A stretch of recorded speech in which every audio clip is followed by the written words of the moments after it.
कल्पना कीजिए एक ऐसी दुनिया जहां आपको बीमार होने से पहले ही बीमारी का पता चल जाए, जहां किसान को पता ही है कि उसकी फसल कब खराब होगी, लेकिन इसी दुनिया में आपकी एक गलती और एक सॉफ्टवेयर आपको घर बैठने पर मजबूर कर देता है। कल पीएम मोदी और राष्ट्रपति मैक्रो मुंबई में मिल रहे हैं। मीडिया इसे ऐतिहासिक कह रहा है, लेकिन क्या ये वाकई में आपके भविष्य के लिए अच्छा है? दोस्तों, हम जब पीछे मुड़कर देखते हैं, यानी कि 1998 में, तब भारत ने परमाणु परीक्षण किया था, पोखरण किया था। तब पूरी दुनिया ने हमें इस पर प्रतिबंध लगाए थे।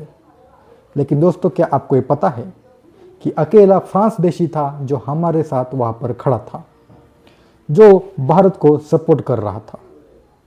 भारत के साथ तो वो खड़ा तो था, सिर्फ भारत के साथ खड़ा नहीं था दोस्तों। फ्रांस ने हमें राफेल से लेकर स्कॉर्पियन पनडुब्बी तक हमारी दोस्ती हथियारों से की रही है। लेकिन 2026 में ये दोस्ती सिलिकॉन और एल्गोरिथम्स की तरफ क्यों मुड़ रही है? समिट में 3 बड़े पिलर्स है। पहला है सॉवरेन एआई। भारत अपना खुद का लामा या चैटजीपीटी जैसा मॉडल बनाना चाहता है। दूसरा है सेमीकंडक्टर, क्योंकि दोस्तों बिना चिप के एआई बेकार है। ये तो ऐसा हुआ कि एक इंसान की बॉडी तो है, लेकिन उसमें ब्रेन नहीं है। इसी तरह से एआई में जो मेन काम जो होता है वो इन चिप का होता है, सेमीकंडक्टर्स का होता है। और फ्रांस जैसी कंपनियां भारत में प्लांट लगाना चाहती हैं। और तीसरा है इथिक्स। यहाँ पर एक सबसे बड़ा पेंच है। फ्रांस में डेटा प्राइवेसी के कानून यानी कि जीडीपीआर बहुत सख्त है। तो वहीं पर अगर हम भारत की बात करें तो भारत में जो डेटा प्रोटेक्शन लॉ है उसमें क्या वो इतना दम है कि वह हमारे नागरिकों का डेटा सुरक्षित रखें, या फिर हम फिर से एक बार डिजिटल कॉलोनी बन जाएंगे? अब दोस्तों बात करते हैं उस चीज़ की जो आपको सबसे ज़्यादा डराती है, यानी कि नौकरियां।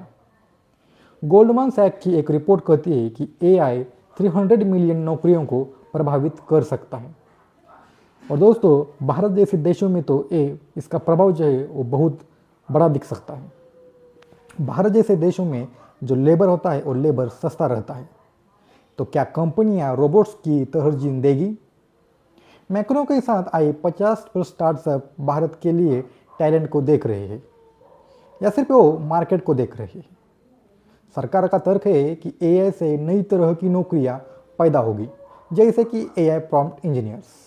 लेकिन क्या, मुझे एक यहाँ पर सवाल आता है कि क्या एक रिक्शा चलाने वाला या फिर एक साधारण क्लर्क रातों रात इंजीनियर बन सकता है क्या? स्किल गैप की कड़वी सच्चाई क्या है यहाँ पे? ये सिर्फ 2 देशों की बात नहीं है, ये अमेरिका और चाइना के बीच चल रही जो एआई कोल्ड वॉर है उसका हिस्सा है। अमेरिका के पास अगर हम जाए तो वहाँ पे ओपन एआई है। चीन के पास अगर हम जाए तो उसके पास बैडू है। यूरोप और भारत मिलकर एक तीसरा विकल्प बनाना चाहते हैं। क्या भारत इस लड़ाई में केवल एक प्यादा बनकर रह जाएगा क्या? अंत में दोस्तों तकनीक बुरी नहीं होती, उसका इस्तेमाल बुरा होता है। परमाणु ऊर्जा से बिजली भी बनती है और बम भी बनता है। एआई के साथ भी यही है। हमें मोदी और मैक्रो की इस डील का स्वागत करना चाहिए, लेकिन सरकार से हमें सवाल भी पूछना चाहिए। सवाल हमें पूछने चाहिए प्राइवेसी पर, जॉब्स पर और पारदर्शिता पर।